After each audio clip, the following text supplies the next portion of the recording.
প্রাচ্য নিউজের সম্মানিত দর্শক শ্রোতা, আসসালামু আলাইকুম। আমরা এই শুভে সাদিকের সময় ভোরের আলো ফুটছে, এই সময় আমি এবং আমার বন্ধু সজল, শাহমান, শাহরিয়ার, মৈশান, সজল, আমাদের বাড়ি ব্রাহ্মণবাড়িয়া জেলার সরাইল উপজেলার কালীকচ্ছা এবং নোয়াগাঁও ইউনিয়নে, কালীবাজার কেন্দ্রিক আমাদের বেড়ে ওঠা। আমরা দুজনে কালীকচ্ছা পাঠশালার 1998 সালের এসএসসি ব্যাচের ছাত্র। আমরা এই কিছুটা অন্ধকার, কিছুটা ভোরের আলো ফুটছে, সূর্য উঠবে একটু পরে, এই সময়ে আমরা যাচ্ছি আমাদের ব্রাহ্মণবাড়িয়া জেলায়। এই চলার পথে আমি শাহমান, শাহরিয়ারের সাথে আমাদের গ্রাম, আমাদের স্কুল, আমাদের এলাকার মানুষ, আমাদের সভ্যতা, আমাদের নিজস্ব সংস্কৃতি, এগুলো নিয়ে একটু কথা বলতে চাই। মৈশান, তোমার কেমন লাগছে? আজকে তো অসাধারণ লাগছে। তোমার সাথে প্রায় কমপক্ষে 4 বছর পরে আমরা একসাথে ভ্রমণ করছি। মনে হচ্ছে যেন শৈশব, আমাদের ছেলেবেলা, আমাদের বেড়ে ওঠা সব সময় ঘুরে অতীত থেকে আবার উঠে আসছে, যেভাবে হচ্ছে জিওল মাছেরা কাদার ভেতর থেকে জেগে ওঠে। আচ্ছা, আজকে খুবই আমরা কিভাবে আসতাম ঢাকায়? এখন তো আমরা একটা গাড়িতে করে যাচ্ছি এবং ইন্টারেস্টিং কারণে যাচ্ছি যে আমাদের যে কুট্টাপাড়া নামে একটা জায়গা আছে আমাদের বিশ্ব রোডের পাশে, বাঙ্গালপাড়ার মাঠ, ঐতিহাসিক মাঠ। এই মাঠে সম্ভবত 2010 সালে আমি মাননীয় প্রধানমন্ত্রী শেখ হাসিনার সাথে হেলিকপ্টারে গিয়ে ওখানে অবতরণ করেছিলাম। তো সেই মাঠে আজকে ক্রিকেট খেলা হবে 16 ডিসেম্বর, গতকাল গেল। এই বিজয় দিবস উপলক্ষে আমাদের সরাইলের যারা বড় ভাই, সেলিম ভাই, জুয়েল ভাই, নাজিম খান, তারা এর আয়োজক। এই উসিলায় আমরা যাচ্ছি। আমরা আগে ঢাকায় আসতাম কিভাবে? না, তোমার আর আমার প্রথম ঢাকায় তুমি কিভাবে আসছিলা? না, প্রথম ঢাকায় থেকে আমার আর তোমার একটা যৌথ স্মৃতি আছে। আচ্ছা, 98 সালের পরে আমি আর তুমি হচ্ছে যে তখন সেই সময়ে তিতাস কমিউটার নামে একটা ট্রেন ছিল। এইটা হচ্ছে ছিল না, আছে এখনো আছে কিনা ধিমেতালে চলে। তখন আমাদের মধ্যে একটা খুবই, তোমার আর আমার মধ্যে তো একটা সবসময় নতুনের প্রতি কৌতূহল ছিল। সেই তখন তো এটা নতুনই ছিল, তখন একদম নতুন ছিল এটা। আমরা ব্রাহ্মণবাড়িয়া স্টেশন থেকে তুমি আর আমি হচ্ছে যে এই তিতাস কমিউটারে উঠেছিলাম এবং সেখান থেকে আমরা কমলাপুরে এসে নামার পরে তখন ওখান থেকে আমরা রামপুরা গিয়েছিলাম। তোমার বোন কলেজ, ওই জার্নিতে তুমি ছিলা? ওই জার্নি তুমি আর আমি প্রথম গেছি। তারপর তুমি সম্ভবত ওই বছর ওখানে গিয়ে সম্ভবত প্রথম শেভ করেছিলা। কিছুদিন পরে আমার তো দুলা ভাইয়ের ইসাক ভাই ওনাদের বাসায়।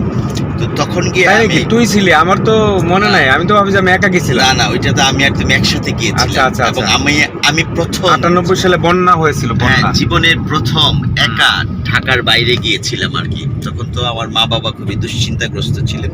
তো আমরা সেখানে গিয়ে বিস্ময়কর ভাবে, কিছুটা অভাবিত ভাবে, তোমার বাবা আমাদের সর্বজন শ্রদ্ধেয় অধ্যক্ষ শেখ মোহাম্মদ আবু হামেদ সাহেবকে আবিষ্কার করি ওখানে গিয়ে। তো যাই হোক, এটা ছিল। কিন্তু এর বাইরেও আমি আর তুমি পরবর্তীতে আমরা হচ্ছে এই মেঘনা নদীর উপরে যে ফেরি ঘাট ছিল, তখন 50 অথবা 60 টাকা ভাড়া ছিল।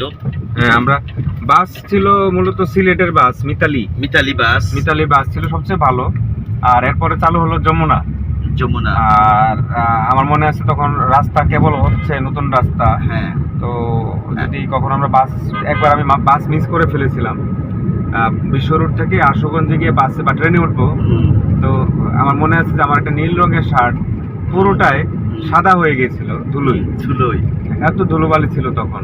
98 সালে আমি ট্রেনে যখন আবার আসি, একটা জার্নি মনে আছে যে ট্রেনের চাকা পানির নিচে চলে গেছে। আমি আর তুমি একসাথে এটা কিছুটা মনে হয় স্মৃতি বিস্মৃতির খেলাও আছে। আমার মনে হয় যে তুই আর আমি সবসময় একসাথে ছিলাম, হয়তো ছিলাম না, কিন্তু এখন মনে হচ্ছে ছিলাম। একটা খেলা, আবার হয়তো ছিলাম না, তবুও মনে হচ্ছে ছিলাম। একজনের জীবনের প্রতি আরেকজনের জীবনের ভাগ বসানো। মানে এটা একটা স্মৃতি বিস্মৃতির একটা এরকম। তো না, সেটা এরপরে ধরো যে ওইরকম ফেরিঘাট ছিল ততদিন। ওই যে এখন যেটা সৈয়দ নজরুল ইসলাম সেতু, সেই সেতু হওয়ার তখন 99 সালের দিকে মনে হয় হয়ে যায় সেতুটা আর কি। হ্যাঁ, আমরা বাসে আসতাম, বাসে এসে ওই ফেরিতে উঠতাম আমরা, আর ফেরিতে উঠার পরে আমরা ওই যে 1 টাকা 2 টাকা দিয়ে শশা আমরা হচ্ছে যে আমরা ঝালমুড়ি বিশেষ করে ঝালমুড়ি খাওয়া, এবং সেই ফেরিতে দীর্ঘ লাইন, অনেক সময় ফেরিতে ওঠার সুযোগ না পেয়ে একটুর জন্য মিস করলে যে দুঃখটা পেতাম যে আহারে এই ফেরিটা দিয়ে চলে গেলে ঢাকায় আমরা আগে পৌঁছাতাম, বাড়িতে আগে পৌঁছাতাম।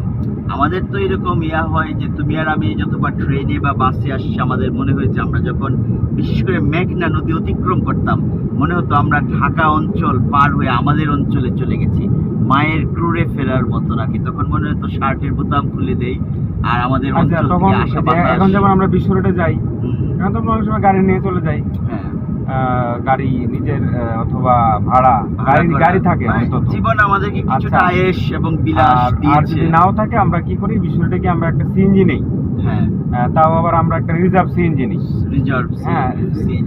নিয়ে ডাকে কালীগঞ্জ, যদিও আমাদের কালীকচ্ছ বাজার, কালীকচ্ছ কেউ বলে না, বলে কালীগঞ্জ বাজার। হ্যাঁ, তো কালীগঞ্জ আমরা সিএনজি দিয়ে যাই, অথবা কেউ নগাঁও গেলে, বাকিতারা গেলে সে সিএনজি দিয়ে যায়।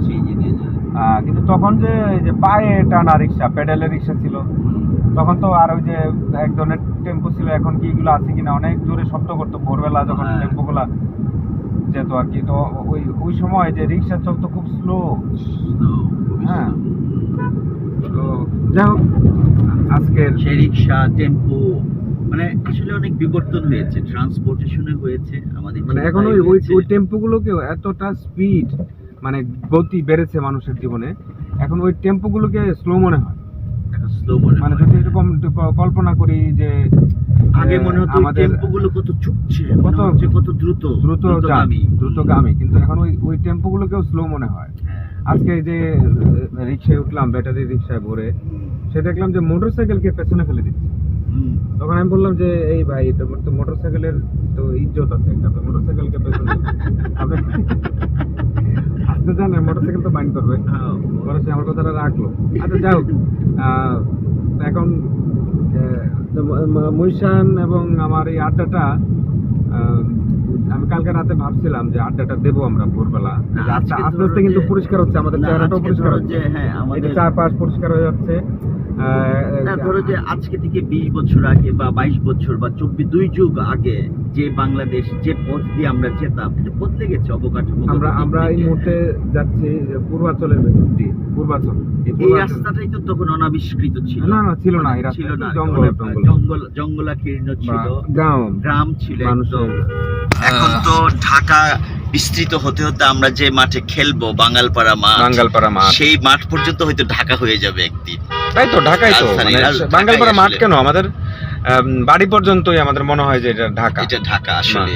কালীগঞ্জ বাজারের পরে যেন শহর থেমেছে আর কি, নতুন শহরের শুরু এরকম মনে হয় কালীগঞ্জ এলাকায় গেলে। তো এখন কালকে রাতে ভাবছিলাম যে তোমাকে জিজ্ঞেস করব যে তুমি গ্রাম, তারপর ঢাকা কলেজে, মানে ঢাকার কলেজে আর কি, ধানমন্ডি আইডিয়াল কলেজ, তারপরে ঢাকা বিশ্ববিদ্যালয়ের ছাত্র, তারপর তারপর 30 সালের শিক্ষক, তারপর ঢাকা বিশ্ববিদ্যালয়ের শিক্ষক, এখন তুমি আছো ইংল্যান্ডে বার্মিংহাম ইউনিভার্সিটিতে পিএইচডি করছো। তো তোমার এই গ্রাম সম্পর্কে, ইউনিয়ন সম্পর্কে, উপজেলা, জেলা সম্পর্কে একটু মূল্যায়ন করো, কারণ এই ভিডিওটা তো বাইরে যাচ্ছে। আমরা দুজনই ব্রাহ্মণবাড়িয়ার সন্তান, আমরা খুব প্রাউড ফিল করি। জানেন যে আমি ফেসবুকে খুবই অ্যাক্টিভ মানুষ। অনেকটা আমি মনে করি যে গণমাধ্যমের পক্ষপাতিত্বের কারণে, পক্ষপাত দুষ্টতার জন্য একটা পুরো জেলা নিয়ে অনেকেই ফেসবুকে খুব বাজে মন্তব্য করে। তা আমি অনেক প্রতিবাদ করি। মহিষানও তার জায়গা থেকে গবেষণা, লেখালেখি, নিশ্চয়ই তার এই বিষয়টা অবগত আছে। তো এই বিষয়ে তোমার এলাকা সম্পর্কে যদি জিজ্ঞেস করি যে ব্রাহ্মণবাড়িয়া জায়গাটা কেমন, বা তোমার নোয়াগাঁও, কালীকচ্ছ ইউনিয়নের মানুষ কেমন, তোমার বেড়ে ওঠা, আমি মনে করি যে আমাদের পুরো গ্রামটাই আমাদের স্কুল। এটা আমার মাথায় আসে, সবসময় এই কথাটা আসে যে একটা পুরো গ্রাম, মানে শুধুমাত্র আমাদের বাবা মা ভাই বোন, আমাদের পরিবার না, বা স্কুল না, বা মক্তব না, পুরো গ্রাম আমাদেরকে লালন পালন করেছে। অবশ্যই, বিশেষ এই বিষয়ে তোমার একটা মন্তব্য।